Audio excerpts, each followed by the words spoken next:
It's not personal, but it is personal to me. Right. These folks became more than constituents. They became family. I had the only shelter they had for quite some time. We helped them get dry clothes. We moved the mold-infested furniture out their homes. They're not applicants. They're people. And I think we may fail to realize that.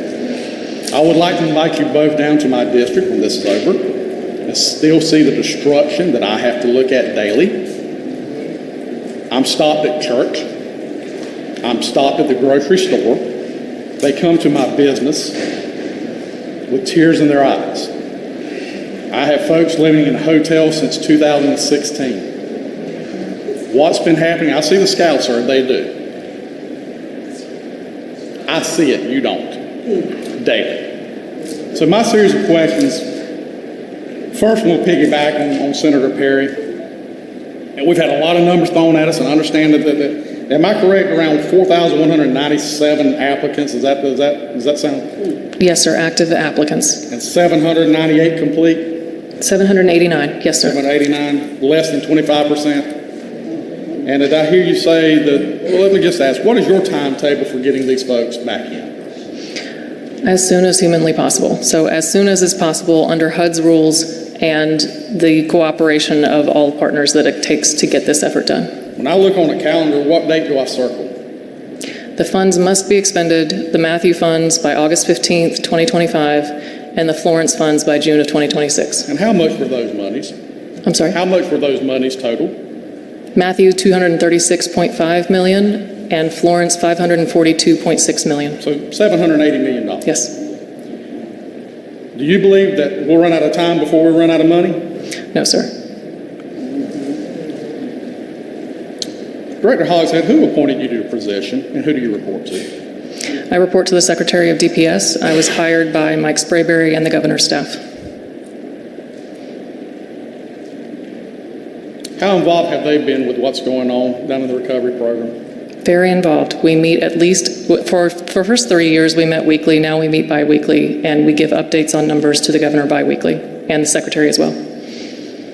How much boot on the grounds have any of these folks done? I'm sorry? How much boots on the ground? How much going out visiting with constituents, seeing these projects? My staff? Yeah, your superiors that you just My named. superiors. I cannot speak to that. I know that the governor is out frequently, and we are often giving him updates on constituents that he is going to visit or to see in their new home. The leadership staff for ANCOR, how were they selected? They were mostly hired by me. Well, Mr. Duncan there, what attributes and qualifications did he have that attracted you to bring him in? He ran a very similar program in New York State. So he was very active in Superstorm Sandy. He was known in the community as someone who could hold vendors accountable, who could hold general contractors accountable, and who could get this work done. At the beginning of NCOR, we did not have a construction management program, and I needed someone with experience to stand one up. And Mr. Duncan, how successful do you feel like you were in that endeavor? Excuse me, can you repeat that? How successful do you feel you were in that endeavor up in New York? I was very successful. And how successful do you think you've been here? Well, we started out very well, and due to the pandemic, yes, it has slowed. If you had to rank yourself as an employee, how do you think you rank?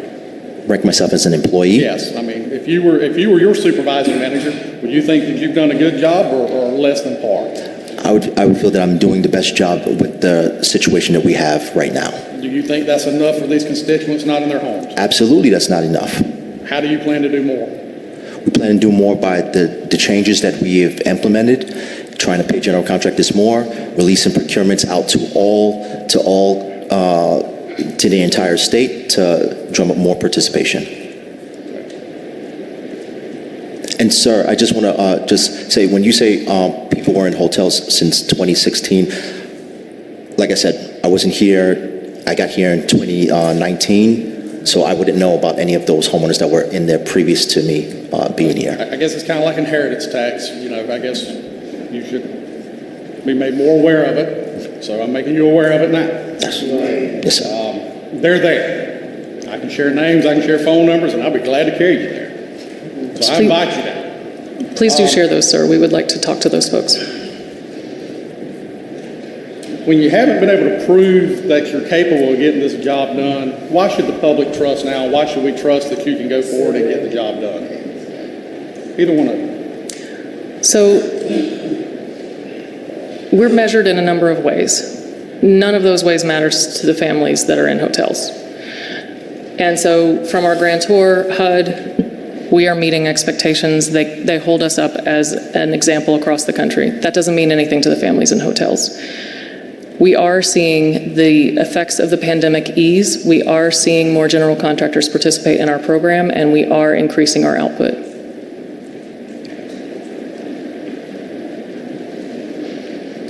September 9th, Horn, in their testimony, and I'm going to ask you if this is correct. Horn has provided project management for the implementation of CDB GDR funds in North Carolina through Rebuild North Carolina. Is that correct? That's correct.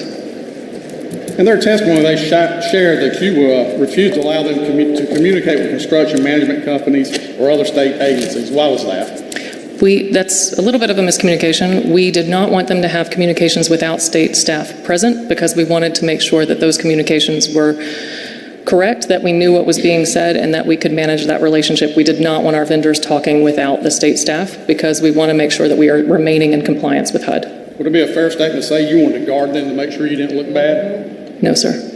Okay. What do you think would have hurt by letting them talk to them? If they are talking without state staff, we can't be sure what is said. With state staff, they were free to talk to anyone that they wanted to. Being the representative of Fair Bluff, North Carolina, which is on the South Carolina state line, which butts up to Nichols, South Carolina, which is a town the comparable size. Right. Within months, they were 85% complete while nothing had been done in this state. So you don't think maybe they could have brought something to the table to show you a better way to do things? So, sir, I'd like to address the issue in Fair Bluff. And we've talked about this a little bit. You all put resiliency in our name for a very specific purpose, and we want to recover more resiliently. We do not want folks to go through this time after time after time. So what we have offered to Fair Bluff is a buyout package and an opportunity to move those folks out of the floodplain. Fair Bluff has not taken us up on that yet, but what we cannot do in good conscience is put an MHU in the same place that an old MHU was flooded. We cannot put people back in the floodplain, or we're never going to get out of this issue. We want to make families safer and stronger. We want to work with Fair Bluff to do that. The 100+ years before the floods, they had no issue, and they were willing to look at elevation projects in that town, as most people who's 5 generations deep, they don't want to leave home. Same thing in Nichols, and they opted to do the elevation. So there are options there to do. Just one last thing, and I'll turn it back over to the chairman, because I've seen what's happened destroy families. I've seen divorces. I've seen elder and child abuse escalate because of the confinements of being in hotels or campers or family living with other family. And I've seen people die from this. What would you say to the families of those that have passed away, never getting to go home? What would you say to them? Sir, there is nothing satisfactory I can say to them. And you're exactly right. There's nothing. I yield back, Mr. Chairman.